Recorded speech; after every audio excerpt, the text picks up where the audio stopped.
werden wir abstunden zum Leute singen. Und fangen mit deinen Leuten wagen wie.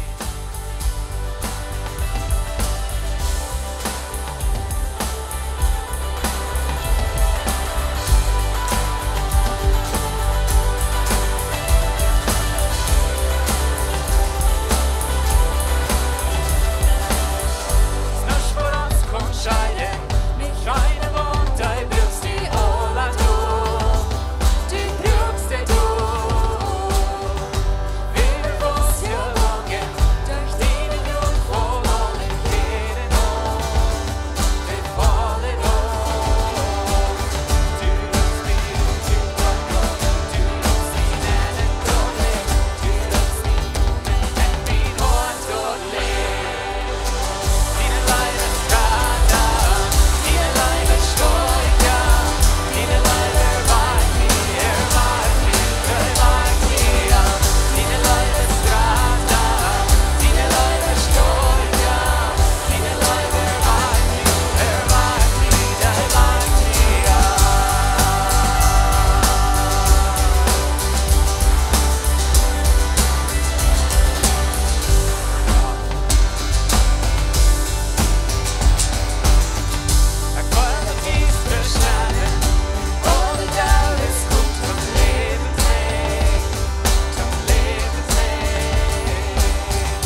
Amen. Gut, Marius. Wir wollen dort abverheben. Und ich denke an einige Geschichte, ein Mann vertelt mir ein paar Weg von, wo er sagen wir war jeden.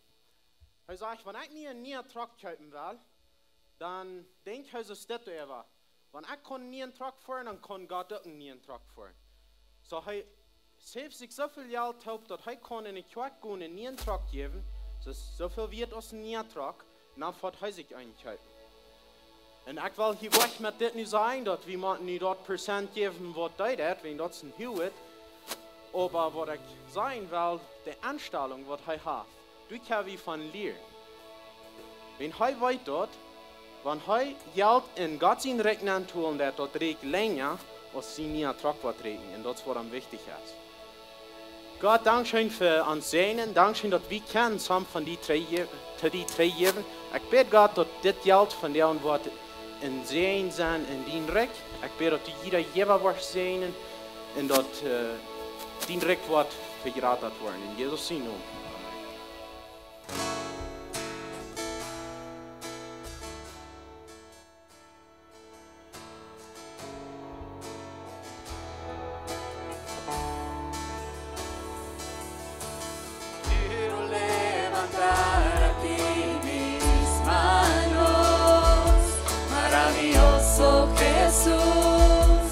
Milagroso Señor, llena este lugar de tu presencia, haz descender tu poder a los que estamos aquí. Creo en ti, Jesús, en lo que harás en mí. Creo en ti.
wir geben all die Ehe, wir geben dir die Ehe, wir beten dir an, Herr.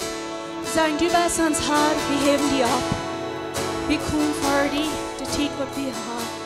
Es zum dir abheben, zum dir besser kennenlernen, zum sagen, wer du bist. Du bist uns Herr, wir glauben an dich, wir lieben dich.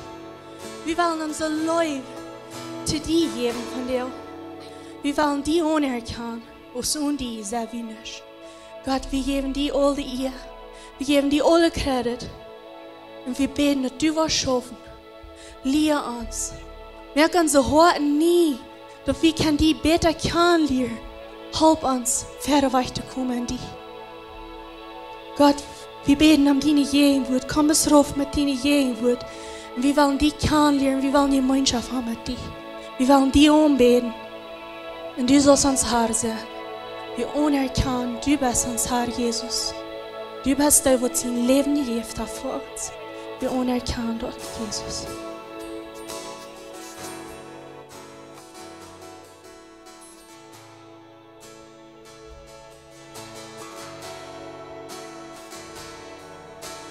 Como tú en la tierra, oh Señor, hermoso e inigualable es tu valor, y nada en este mundo saciará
gehen wird, das fühlt sich so voll Fried, wenn du wie uns hast. Aber ob mir mich fällt so voll, dass ich so nicht gut wird, in Gott seine Gehen wird zu sein. Wenn ich merke so viele Fehler und ich habe hier so mich verstopft und dort so, und dann fühle ich mich so, ich so nicht wird. Aber ob mir mich denken an eine Konversation, wo ich meine Frühen in der Werk 3 hatten, in der Weise, als wir vorhin deuten, wie hart ein Leid. Dann sage ich zu meinen Frühen, ich fühle mich so fertig nun Verspieler, nun Loser. Wenn ich kämpfe, wenn das denkt und das denkt, und dann hier so, auf einmal habe ich das nicht down, so ich das will down. Und dann fühle ich mich so, ich habe verloren, ich soll von Null anfangen. Und das ist, wenn ich das nicht kriege, oder das noch mal alle reich geht.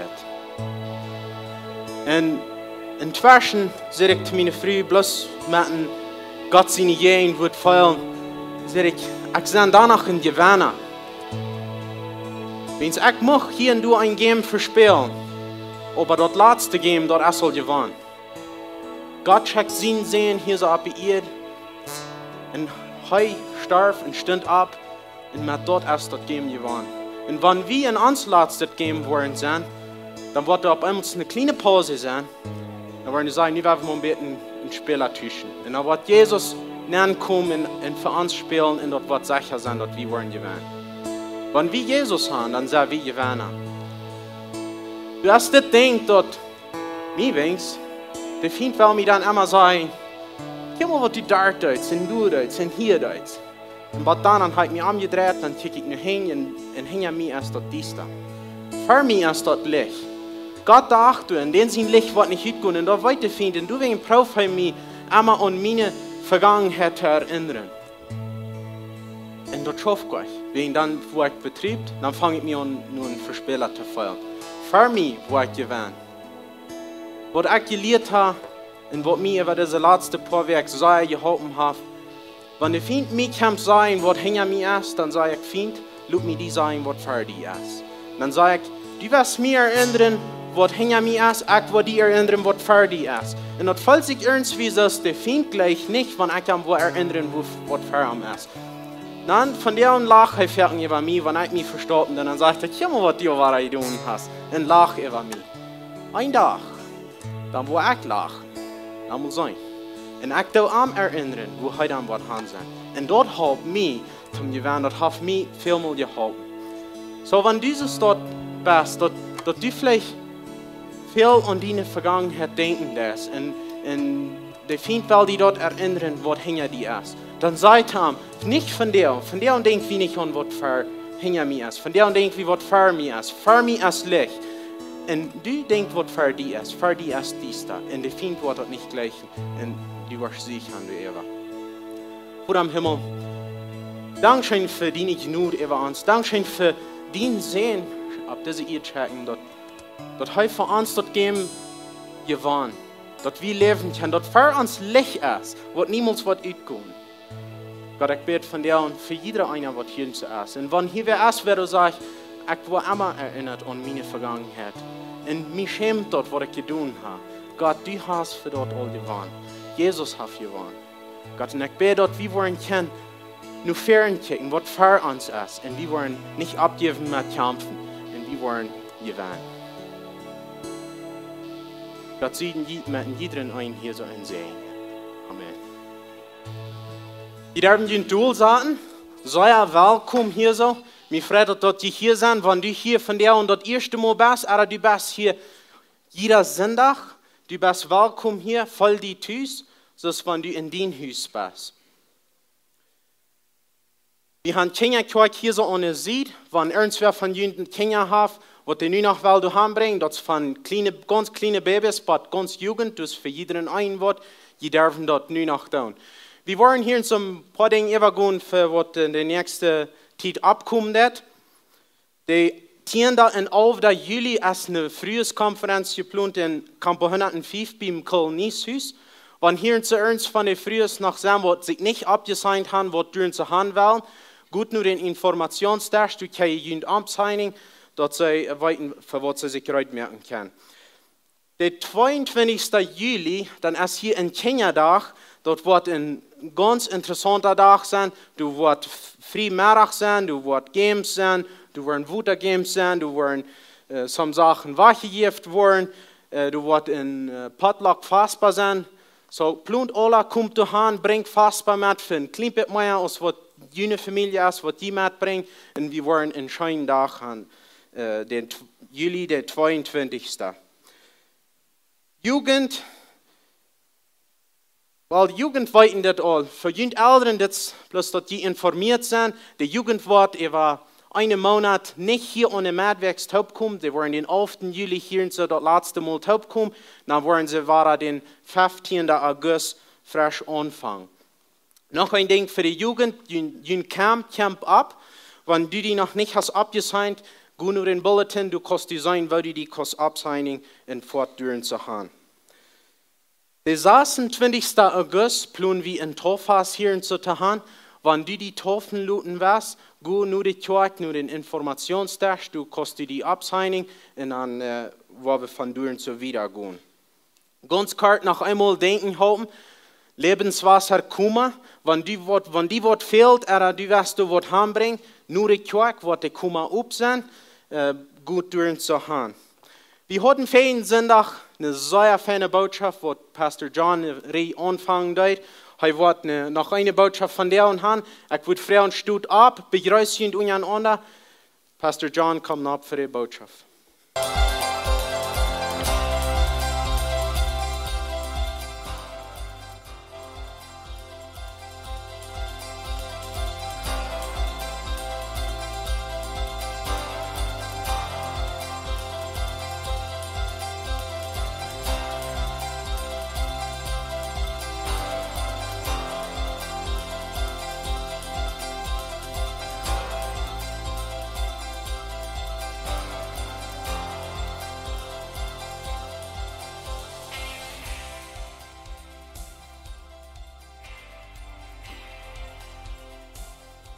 Guten Tag, Lebenswasser.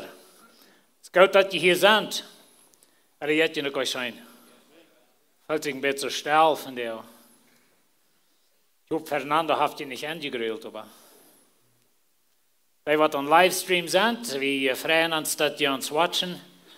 Stellen Sie vor, die von euch, die wieder außen sind, vielleicht in Ontario oder in Südamerika, die haben allmählich heute. So, wo schmeckt der Hosenbrot? Nächstes Mal kann ich uns wirklich anladen. Wir schauen mal da wieder außen sein, ne? Aber wir sind froh, dass wir hier sind. Wir sind eine Botschaft in den Namen wie Jesus ohne Religion. Und das Wort Religion, das ist ein interessantes Wort. Das wird viel gebraucht in dieser Welt. Auch Christentum benannt und so wieder. Like in der Welt, wenn geredet wird von einem Christen, oder das vielmal hat zu tun mit Religion. Und so wie sagen uns, ich sehe, wir sind dass Religion ist ein gewisser Glauben und in Gott oder Jetta in die Worten, die damit verbunden sind. Und so wie das steht, können wir auch sagen, dass Christentum ist eine Religion, wenn es auch mit Glauben zu tun und in Gott in ein Leben, das dahinter kommt. Und so in der Hinsicht haben, sind wir alle religiös. Aber Religion ist auch sehr viel mal ein menschliches System. Das ist sehr viel mal bloß ein Ding, was wir uns an den gestellt, menschliche Regeln und so weiter, und wo wir Dinge tun, oder wo uns dort sitzt, oder wo wir uns antreiben, oder was immer das alles ist.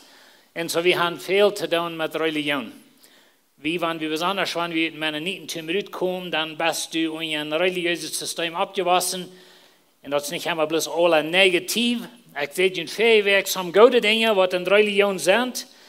Und ein von den Dingen in uns Leben oder in uns Mennonitentum ist, dass wir haben gelehrt zu schaffen, wir haben gelehrt aufrichtig sein, nicht zu lehen und all solche Dinge steht. Und das sind gute Dinge. Aber das ist noch eine andere Seite dort, was uns vielmal sehr troubled hat und noch haben wir sehr troubled. Ich will Ihnen zwei Geschichten vertellen von dir. Das erste Geschichte, die habe ich selbst abgemerkt. Das ist ein Gleichnis. Wenn ich sage, ich habe abgemerkt, dann meine ich nicht, dass ich liege und fair oder irgendwas. Aber ich kann Ihnen feststellen, Dinge, dass die Geschichte ist gegründet auf Dinge, die werden passieren. Bloß die Einzelheiten von der Geschichte, dort sind so, wo ich mich selbst aufgestellt. Aber stellt dir mal vor, das ist eine mennonitische Kjoakj. Und diese Kjoakj ist noch gleich sehr alt, aber die sind mutig, die wissen, sie sind zurückgekommen in ein sehr religiöses System. Und so sie haben some von den Dingen haben sie mitgebracht in diese neue Gruppe. Aber hier in dieser neuen Gruppe, da sind ein paar Männer, und die Männer, die feilen den Raub, dass sie sollen rausgehen in eine Welt nehmen, sie sollen rausgehen und das Evangelium verkündigen, manche Menschen, die nicht Mennonit sind. Wir können sagen, vielleicht in der spanischen Welt, wenn wir hier in Mexiko denken. Und so die Kjoakj, die unterstützen mit das, und sie reisen an Rüd, reisen einen Weg von da, wo Tüß Kjoakj ist, und fangen das Evangelium von Jesus Christus an zu predigen. Und dann gibt es dort Menschen, die waren gläubig. Und das gibt es dort Kjoakj, in mehreren Dörfern gibt es dort Kjoakj. Und nu hier die Kjoakj Tüß, die Mame-Kjoakj, können wir sagen, die Kjoakj, von wo sie sind zurückgekommen, die hören dort, dass das sind Menschen von einer anderen Welt, einer anderen Kultur, einer anderen Sprache, und die haben Jesus angenommen und das hat die Kjoakj gegeben. Nu sind das some Männer, und diese Tüß-Kjoakj, die waren sich einig, dass sie waren mal vernu sein, wo das mit dieser Kjoakj steht. Sie waren mal vernu sein, wo diese spanischen Christen sind. Und so sie fahren dahin, und die fingen sie durch Kjoakj, die sind lebendig, die sind bloß mutig im Herrn, die sind so froh, dass sie sind zurückgekommen in ihr unmoralisches, sinnliches Leben. Aber sie sagen, das haben sehr ernste Probleme. Einig ist, dass die haben Musik in der Kjoakj. Und nicht bloß Musik, aber Drums. Der andere denkt erst, dass die tragen sich nicht so an, als sie gewohnt sind von Tüß. Du sind sogar so frühes gewesen, die Kjoakj, die hatten Baxen an. Und noch ein Säuer, welcher denkt, die frühes hat nicht eine Hauptbedeutung. Und so diese Männer, das ist nicht deutlich, dass ihre Missionaren von ihrer Kjoakj den Menschen nicht gelehrt haben, was ein Christ ist. Und so sie fangen an zu lernen, und sie sagen, diese Menschen, wenn die nicht diese Dinge wollen annehmen, dann können die nicht seilig werden. Und so die Missionaren und diese was von Tüß kommen, die fangen sich sehr an zu streiten, dass die von großer Fett können sein, und sie wissen nicht, was nu, das sind nie Christen da, die wissen nicht, okay, was sollen wir nu? Wie dachten wir bekehrt, wie dachten wir Christen, wie haben Jesus angenommen, wie werden gerat von unseren Sinn und so weiter. Und so, nu sind wir nicht Christen, wenn wir haben uns nicht so und so angetroffen, oder wenn wir haben gewisse Dinge anders. Und so, die sind sehr verblasst. Die wissen nicht, was sie sollen tun. Und so, sie waren sich einig, dass diese Missionaren, die waren trainen Hus fahren, die waren trainen ihre Geschichte vor, oder nur ihre Kjoakj fahren. Und du mal durchreden, okay, was tun wir mit dem spanischen Lied, wenn die sich bekehren? Mochten das Mennoniten waren? Mochten die so looten als ansteht? Oder was tun wir mit denen? Und so die Zeit, was die in den Hus fahren, dann saßen ja die Kjoakj dort, und sie wissen gar nicht mehr, sind sie Christen oder nicht? Weil diese Menschen sind von der Tüß Kjoakj gekommen. Das ist eine wichtige Kjoakj. Das ist sehr wichtig, von wo die kommen. Da müssen wir doch glauben und so wieder, nicht? Und so, wo sind wir nun? Religion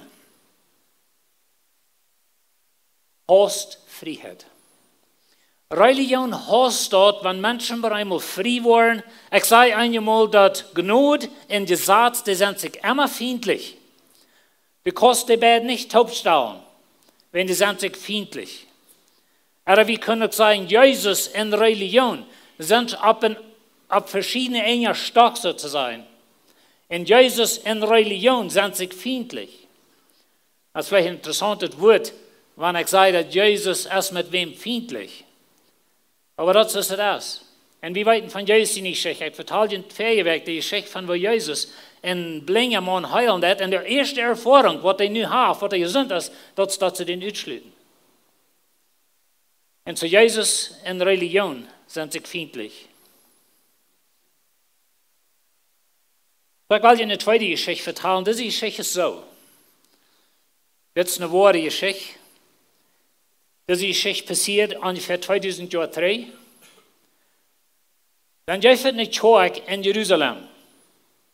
Der Heilige Geist wordt uitgegoten, dat juist een zeer levende kerk kunnen zijn, die kerk die was zeer. 3000 Menschen een dag, en dat geht nicht sehr lang, dann ist eine Soul von 5000. Und über dem brücken sie nicht mehr eine Soul, aber das sagt bloß, viele Menschen kommen zum Glauben. Aber diese Kerk in Jerusalem, das ist eine jüdische Kerk. Das ist mir ein sehr interessantes Ding, dass die Kerk von Anfang an wie 100% jüdisch. Und heute können nicht mal nehmen. Da wir eine Höhe gewohnt werden. Ich plan Luther das Jahr eine Botschaft predigen, wo ich nahe das Evangelium zu den Heiden. Und dann werden wir das ganze Bild bechecken. Und wo wir einmal dort vermischen und dadurch nicht die Bibel verstehen. Und so da werden wir Luther im Jahr noch checken. Aber diese Kerk, die wird jüdisch. Und diese Kerk, die was sei, da passieren viele Dinge, da werden Wunder, verschiedene Dinge passieren nur. Aber sie haben gewisse traditionelle, gewisse gesetzliche Dinge von allen Bund mitgebracht und nie Bund nennen. Und das wird sehr klar, wenn wir Apostelgeschichte lesen, dass sie haben some von diesen Dingen mitgekriegt. Und das ist interessant, dass die Bibel das gleich sagt, dass das auch wäre, wenn sie kommen, da rüten sie wieder. Aber diese Kerk in Jerusalem, das gibt über dem eine große Kerk, das gibt eine Verfolgung, und dann machen sie viele Menschen verloren. Und dann fangen die an in Samarien, und gibt es eine Kerk, durch Philippus und so wieder. Und dann durch Petrus ging es nur die Heiden. Und ich glaube, wir sind bekannt mit der Geschichte, von wo Petrus eine Vision hat, und Gott lehrt Petrus, dass die Heiden annehmen. Und weil die Juden hatten sie zu holen, sie wären rein, die Heiden wären andere und so wieder. Das ist eine lange Geschichte, aber anyway, sie hatten nichts mit den Heiden zu tun, sie können nicht mal bei denen gehen eten und so wieder. Und so Petrus muss das gelehrt, er wäre nicht all Jahren ein Christ. Aber er muss das gelehrt, dass die Heiden wären auch Gott sein, oder Gott hat die auch angenommen und so wieder. Und so Gott lehrt ihm dort durch eine Vision, in Apostelgeschichte 10, das sind sehr bekannt. Aber dann sagt es von da, was du in Jerusalem von da mussten Pflichten wegen der Verfolgung, was du in ihr Soll anfangen, dann sagt es das, du wir mag an, aber ein Mann von Zypern und Kjoakj, die aus deiner Antiochien kamen, auch zu den Griechen reden und predigen denen das Evangelium vom Herrn Jesus. Dann wird ihr das sagt, fertig, dass die, was rausgingen, die predigen zu 6 keinem aus den Juden. Wenn die Heiden, die hatten kein Teil und die Heiden wären nicht mehr angeteilt. Aber dann sind aber einmal ein paar Männer, oder so Männer, und die predigen zu den Heiden auch. Nun jeffet du in die Kerk. Nun sind da ein Teil Menschen, die zum Glauben kommen in Antioch. Das ist ungefähr 300-400 Meilen Norden von Jerusalem. Und so du jeffet in die Kerk. Bloß das ist eine heidnische Kerk, das ist nicht eine jüdische Kerk. Die Menschen sind anders, die haben andere Ungewohnheiten und so weiter. Und dann schickt die Kerk Barnabas dahin. Barnabas dort wie ein Betzoner, die irgendwie wie die alle Opera wird, oder er versteht Menschen anzunehmen. Und so sie schicken Barnabas dahin, und Barnabas sieht, was er da jeft, und wo die Menschen mutig sind im Herrn und so weiter. Und so er jetzt sich Saul holen, Saul wie über den bekehrt und so weiter, und der wie bei Tarsus, wo er abgewassen wird, irgendwo in der Gegend. Und so Barnabas jetzt dahin, holt sich Saul und bringt den Train nach Antiochien, und dann schaffen sie durch ein ganzes Jahr taub. Und dann kommen wir bei Kapitel 13 in Apostelgeschichte. Und da fängt Paulus seine Missionsreise an. Und so das sagt in Vers 1 von der Leiterschaft in der Kerk, dann sagt es, aus den Herrn deinden und Fasten deuten, sehe der Heilige Geist an, sondern mir Barnabas und Saul auf, dass die dann, wo ich an berufen habe. Als sie dann gebet und gefasst haben, leiten sie die Hänge an und leiten die gehen. Und so hier waren diese Männer rütgeschickt in eine heidnische Welt, um das Evangelium predigen. Und Saul und Barnabas reisen das erste nach Cyprus, die Insel. Und so wie es wie weiten, so wie es die Schrift und sagt, ja, für du ein Christ. Da wie ein anderer, was da gehen wir uns wieder, und Paulus merkt den Blind, durch die Kraft von Heiliger Geist, das ist eine interessante Geschichte. Aber dann reisen sie 3 nun Land, und dann kommen sie in die galatische Gegend, und da sind Feuerstädten, wo die Kerken ja, was wir weiten. Irgendwie Antioch, Pisidien, Iconium, Lystra und Derbe. Das sind Feuerstädte, Gott wird ihnen ein. Und durch die Kerken, Paulus, das ist eine interessante Geschichte, wo sie da leiden müssen. Paulus wird gesteinigt, aber eine Städte und so wieder. Aber das gibt die Gläubige. Und das gibt eine Kerk. Aber das ist nur eine heidnische Kerk. Das ist nicht mehr eine jüdische Kjoakj, das ist nur eine heidnische Kjoakj. Na, da sind vielleicht some Juden bei, weil viele von den Städten wären Juden, da wären Judenschulen und so weiter. Und so das ist möglich, dass die Juden wären. Aber das wäre eine heidnische Gegend, eine heidnische Städte und so weiter.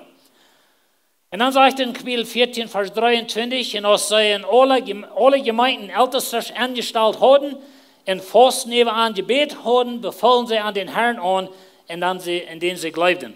Und so Paulus und Barnabas, als sie diese Kjoakj durchlebt haben, dann ab der Reise, dann stellen sie Lehrer an in diese Kjoakj, und sie selbst reisen nach Antiochien, von wo sie gekommen sind, und sie roten die Kjoakj taub, und vertalen, was Gott mit den Heiden getan hat, und die Menschen sind froh, und die Menschen freuen sich, und so weiter. Und dann kommt Trouble. Und dann, wenn wir noch Kapitel 15 gehen von Apostelgeschichte 1, Apostelgeschichte 15, Vers 1, dann kamen gewisse Männer von Judäa, na, der meint von Jerusalem, von wo die Kjoakj anfängt, von Judäa, und leidende Brüder. Diese Brüder, das sind nur Heiden, okay? So, sie kommen von Jerusalem, dort mal noch sein, vielleicht haben sie gehört, was da passiert, und dann kommen sie mal noch sein. Und so, sie lehrende Brüder, und das hat sich geschlagen, nicht? Mal nie lehrerisch, nur wollen wir mal lehren. Aber das ist, was sie lehren. Wenn die nicht nur Moses seine Ort beschneiden lassen, können die nicht seilig werden. Dann wollen wir uns mal beten, dass sie Heiden ihre Schauen anlassen. Die kommen mit einem aufjährischen Götzendienst rüt. Die kommen mit einem unmoralischen sexuellen Leben rüt, was alle topgedreht wird mit der ganzen Aufjährerei und so weiter. Und so nu einmal kommen von Jerusalem, dort ist die Mama Kjoakj, und dort ist die wichtige Kjoakj, das ist Petrus, das ist Johannes, das ist Jakobus. Ich meine, dort sind wichtige Männer, die nicht von dort kommen. Und sie kommen, sagen, weißt du was, Paulus hat ihnen auch das Evangelium gepredigt, Paulus hat ihnen gleich das ganze Wort hat gesagt, und so weiter. Und so sie sagen, wenn die nicht wollen beschneiden, lassen Moses ihnen gesagt, no, kann ich nicht selig werden. Und andere Dinge, was sie sagen, weißt du was, die müssen noch Juden werden. Und wir können uns feststellen, diese heidnischen Menschen, ich meine, was tun wir nun? Wir dachten, wir wären Christen. Wir dachten, wir hatten Jesus angenommen. Wir sind zurückgekommen mit der ganzen Aufjährerei und so weiter. Und wir haben Jesus angenommen. Wir sind frei gemerkt worden. Was tun wir nun? Dann sagt er, das braucht Paulus und Barnabas in einen herzhaften Streit mit an. Wenn ich mal eine Bruderschaft gewesen bin, wurde ganz dicht bei wie bei den Füßen gebrückt worden. Aber ich sie. Meint nicht viel sonst dort. Aber diese, ich weiß nicht, ob sie sich verklappt haben oder nicht. Ich bin, wenn die Paulus kann, dann ja. Aber anyway, er war nur abgerecht. Dass diese Menschen von Jerusalem nur würden kommen, die Heiden lehren, weißt du was, die sind noch euch bekehrt, wenn die haben nicht all die Dinge, was die Juden haben, so wieder. Und so dann waren sie sich einig, dass sie waren nach Jerusalem reisen, sie waren mal mit den Ältesten reden, mit Petrus, Johannes, Jakobus. Jakobus lebt dann auch nicht, aber Jesus sein Halbbruder, Jakobus wäre danach. Und so sie waren mal mit denen reden und sagen, okay, was tun wir mit das? Was tun wir mit den Heiden? Like, die haben sich bekehrt, die haben Jesus angenommen, machen die nur noch jüdisch werden? Das ist die Frau. Man die das jüdische Gesetz annehmen. Und dann gibt es eine lange Unterhaltung, großer Streit und so weiter. Und dann steht Petrus ab und verteilt die Geschichte. Dann stehen Paulus und Barnabas ab und schließlich Jakobus. Und dann sagt Jakobus, durch wen würde ich sagen, wir sollen dort für die Nichtjüden nicht schwor merken, wenn die sich nur Gott drehen. So Jakobus hat an sich mit mir, und so er sagt, wer wir die Heiden nicht unnötige Last ableihen, was wir und unsere Väter niemals haben holen. Und dann sagt er das. Aber dort wir an schrieben, dass sie von alles sollen weich blieben, dort durch die Dienst von Jetta verunreinigt ist. Von Hurerie, von Blut und von Fleisch, von Feuer, was aufgeweicht ist. Und some von diesen Dingen merken nicht viel Sinn zu uns, von Feuer aufgeweicht ist und so weiter, aber das wäre wichtig in ihrer Welt. Aber der Hauptpunkt ist, dass sie waren die Lehren von Aufjährerei weich blieben und all diese Dinge werden verwickelt mit dort. Aber eins brauchen die nicht Juden worden. Die können an Jesus glauben, aber wenn wir aus das sämtliche unmoralische, aufjährliche Leben rauskommen, das ist ungefähr, was sie uns sagen.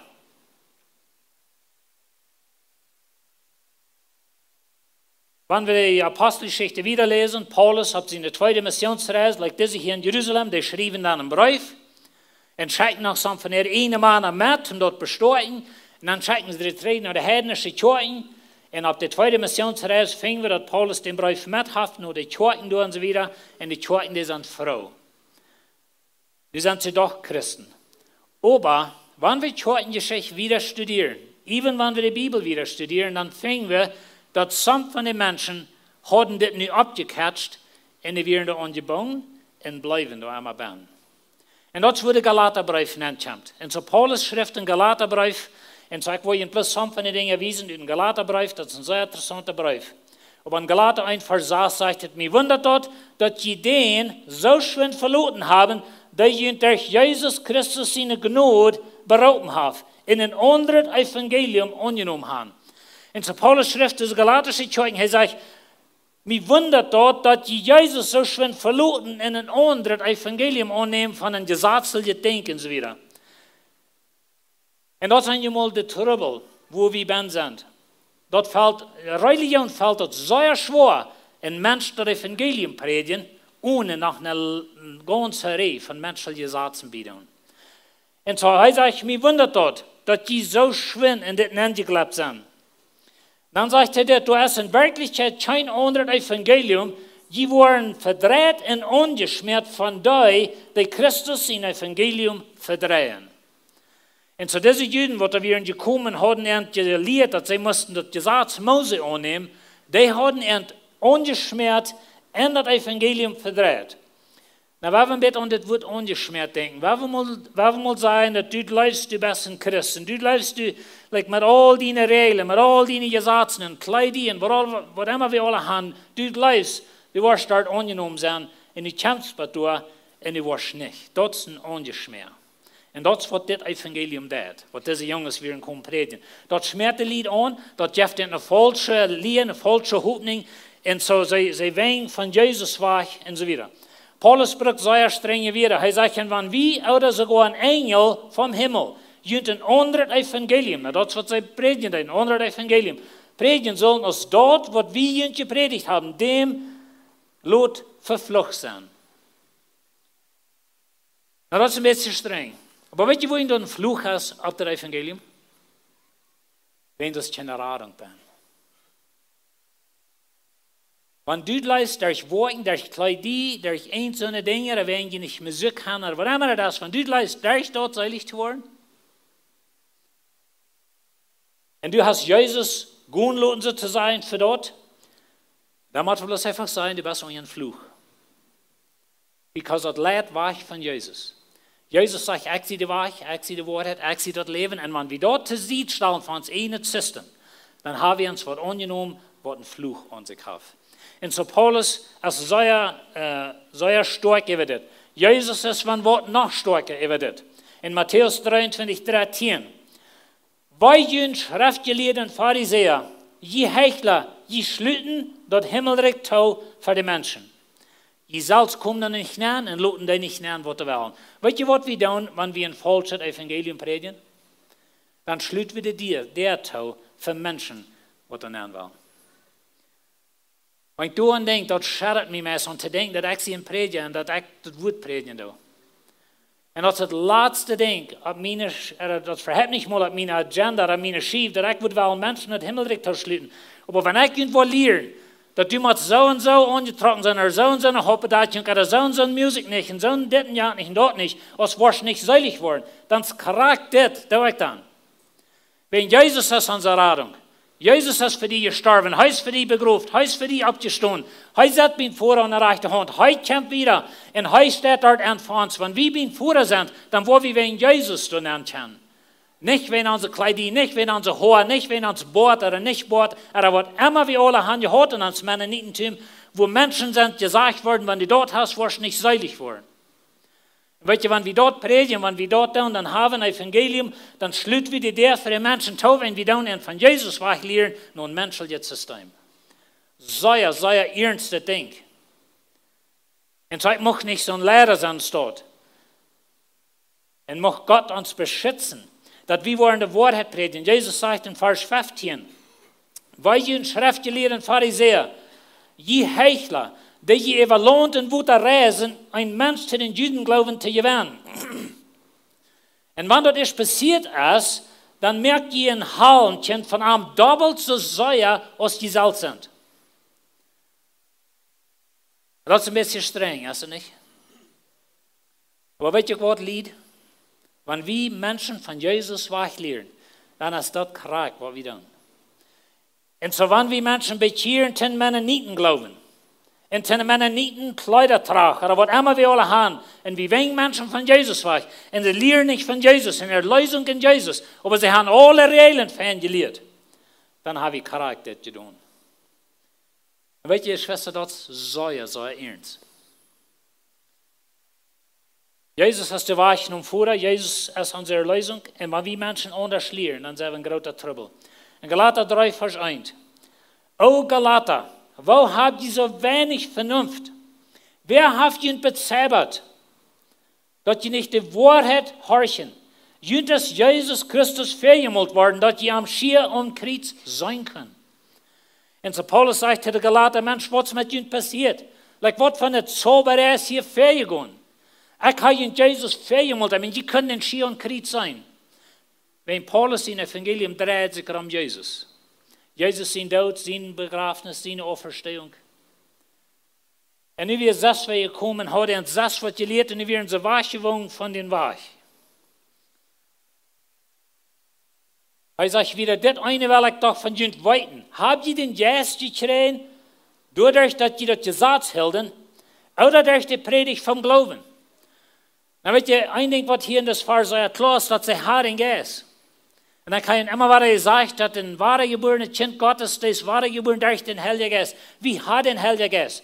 Nu ist die Frau bloß, okay, wo kriegst du den? Durch Glauben oder durch deine Regeln holen? Wo kriegst du den? Das ist Paulus seine Frau und das soll wir uns auch fragen. Wann wir den Heiligen Geist haben, wo haben wir den gekriegt? Dann sagt er wieder, sind die so verdreht? Im Geist habt ihr angefangen und recken die nu im Fleisch vor dich zu merken. Und weet je, das ist ein klein bisschen Problem, was wir hier haben. Und wir leben an der wahren Geburt, wir leben an der Erlösung durch Jesus Christus, aber dann hängt uns das ein bisschen an, dass wir durch unsere eine Kraft und uns stärken, uns schaffen und uns mal alles auf ein Glas bringen, so wieder nur, wo wir mal mit unserer Kraft, wo wir nicht Christen bleiben. Und die Bibel merkt, es sehr klar, dass keiner von uns ist fähig, das zu tun. Und so sie haben im Geist angefangen, wie wir Menschen gekommen haben und gesagt, oh, weißt du was, jemand nach der Beschneidung kann, jemand nach jüdischer Gesetz nehmen, und wir in seinem Fleisch nicht geglaubt. Und das ist ein bisschen, was einmal passiert, mag uns. Jetzt wieder in Vers 5, oder Kapitel 5. Dann blieb nu in der Freiheit, wo der Christus uns verhalten hat, und lot je nicht wahre ins Skluvenjoch ableihen. Na, hier sind zwei Wörter, was ich will haben, die sollen hier morgen. Eins ist Freiheit und Skluvenjoch. Das ist der Unterschied. Weißt du, Jesus hat die von der Sinn losgemerkt. Jesus hat die losgemerkt, von dass du die Salzmatte des Evangeliums verdienst. Jesus hat uns losgekauft von dem Gesetz, was kein Mensch holen kann. Jesus hat uns eine Erlösung gegeben, was man arm zu tun hat, mit seiner Gerechtigkeit. Und heute steht an, beim Vorder, du wirst niemals gut genug sein, zum Himmel dann kommen. Da musst du die klar haben. Wenn du läufst durch deine Worte, durch deine Kleider, durch deine Hauptbedeckung, durch deine Musik oder was immer das ist, wenn du läufst, dass du wirst bei Gott angenommen sein durch die Dinge, dann wirst du die anschmieren, das Paulus erst von redet, was sie predigen. Sie schmieren die Menschen an. Weißt du, Jesus Christus allein, Jesus ist unser Erlöser. Jesus ist für die gestorben. Ist deine Kleider für die gestorben? Ist deine Musik für die gestorben? Ist eins, das wäre für die gestorben? Jesus Christus allein. Jesus ohne Religion. Und so wie man es sehr klar holen, dass Jesus ist unser Erlöser. Paulus sagt wieder, ich, Paulus, sage, wenn ihr ihn beschneiden lassen, dann halt ihr Christus nicht. Wow, und ich habe das ziemlich dicht betus, dass wenn du glaubst, oder wenn ich glaube, dass ich was seilig worden durch ein menschliches Ding, dann habe ich Jesus zu sich gesagt. Dann halt mir Jesus sein Tod nicht. Dann halt mir Jesus sein Blut nicht. Das ist ein bisschen von den Israeliten da in Ägypten, als sie das Blut an der soll nachschmieren. Aber der eine denkt so, du wollt eine Date anhängen, dann wird das alles schaffen. Und das geht aber nicht. Wenn das wieder Blut. Und das ist bei uns korrekt, das Blut Jesu Christi. Und so Paulus sagt, Wenn je het loten beschneiden, wie man das hier recht verstehen, er sagt, wenn je het loten beschneiden, der Anfang ist für deine Erlösung. Dann hast du die von Jesus losgesagt. Er sagt wieder, wenn ihr durch das Gesetzwillen gerecht worden, dann habt ihr ihn von Christus losgemerkt und sind von der Gnade aufgefallen. Und so, wenn wir bleiben durch eins, das was seilig worden aus Jesus allein, dann ist das passiert bei uns. Und so, ihr Schwester, weil wir nicht wahre geboren sind durch den Heiligen Geist und dann glauben, dass wir selbst waar nu in voor God leven. En wie zelfs worden het doen. En ik kan nu geloven, ik kan nu kracht en zo weer. Nou, Fernando redet van dat we zijn gewannen, aber we zijn bloos gewannen in Christus. Niet in onszelf, niet in onze woorden, onze kleidier, wat we willen hebben. Weet je, ik red van kleidier, wenn dat ons mannen niet zo denken. We hebben geen trouble met de besnijding, niks. Dat heeft nog never een keukenspulling in je aangegeven, nog niemand. Aber kleidier houdt schrijkelijk veel. Er muziek. Er wat van een clear rock we hebben, wat immer er al is. Aber zo'n dingen, dat is bij ons de trouble. En zo wie man in onze wereld aanbrengt, we hebben geen trouble really niet met die dingen wat zij trouble hadden. Aber we hebben met andere dingen. En zo Paulus zei het weer in vers 5. Onze hooping is dat we durch den Heiligen Geist en durch Glauben voor God gerecht worden. Nou weet je, dit woord hooping, dat is een zeer wichtig woord bij ons Mennoniten.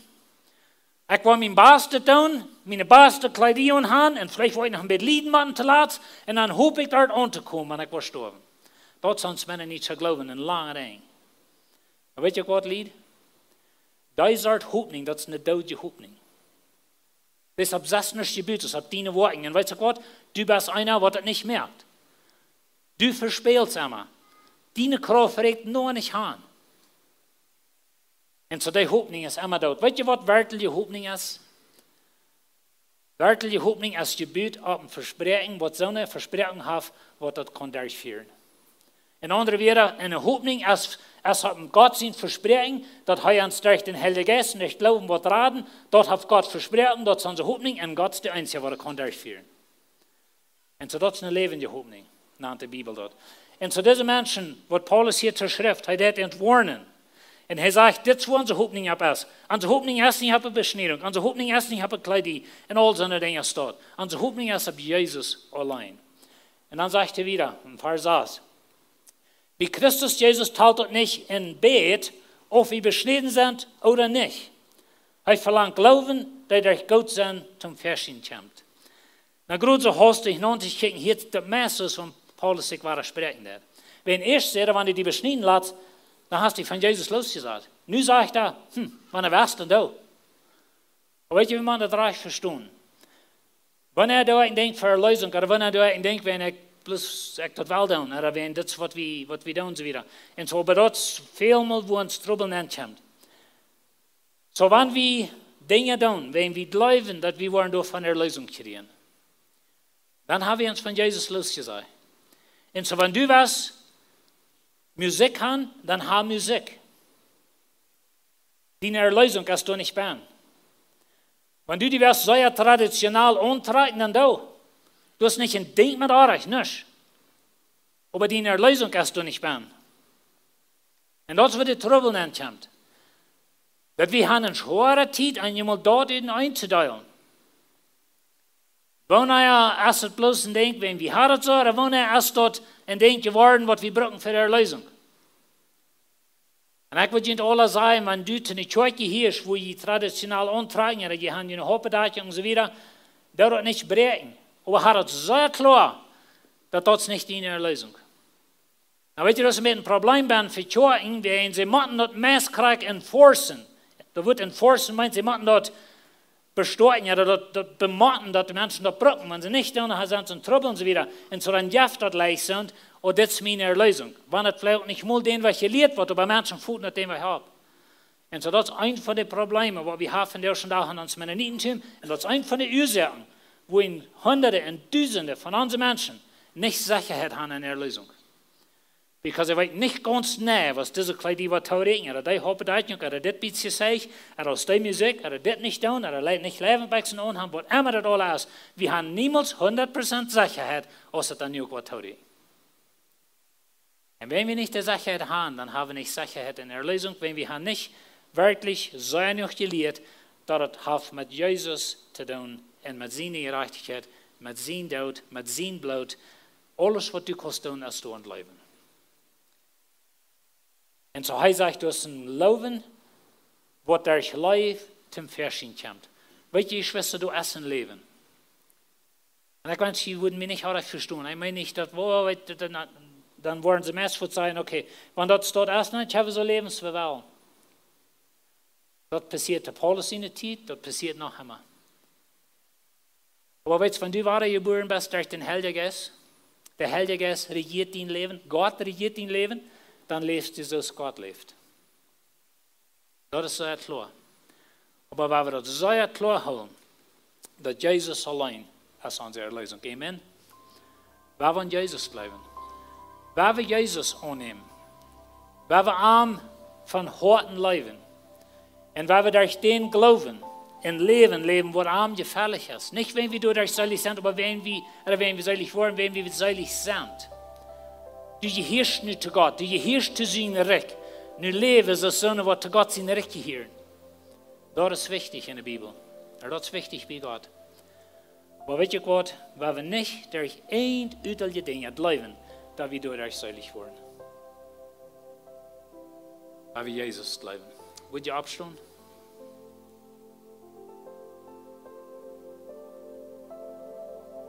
Ich weiß nicht, wo du bist von dir. Glaubst du an Jesus?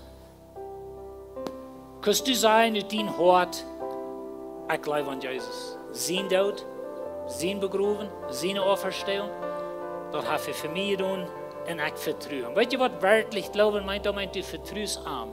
Solange du immer noch da auf deine Worte vertrauen lässt, dann bleibst du nicht wirklich an Jesus, wenn du das am Gott vertrauen.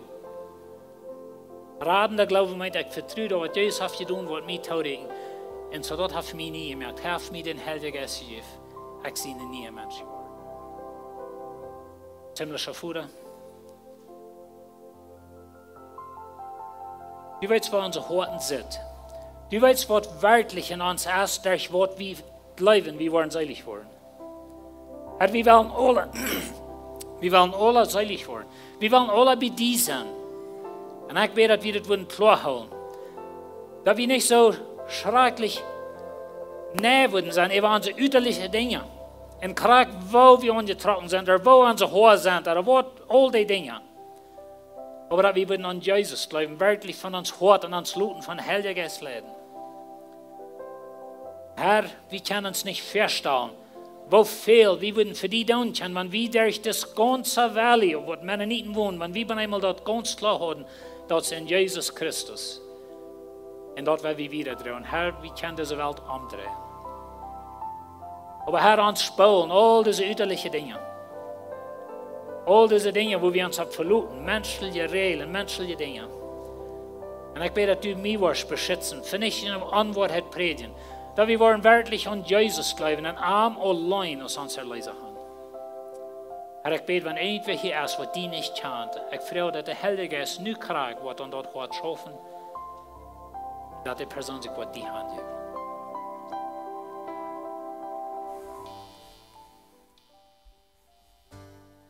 Amen. Met Jesus is alles möglich. Amen. Amen. We hebben het hoop zingen.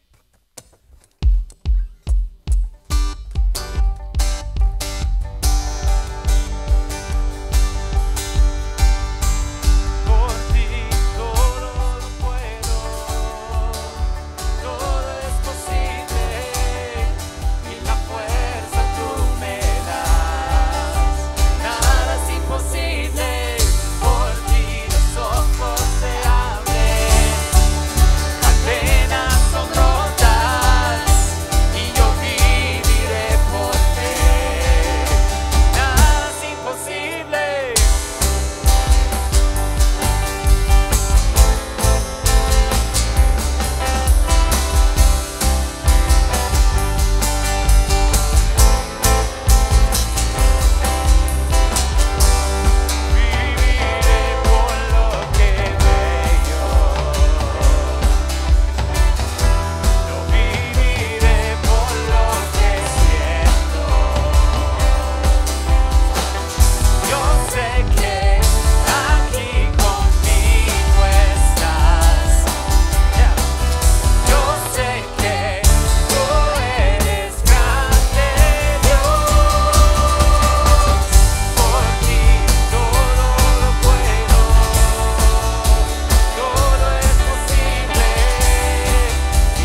gewoon aan, amen.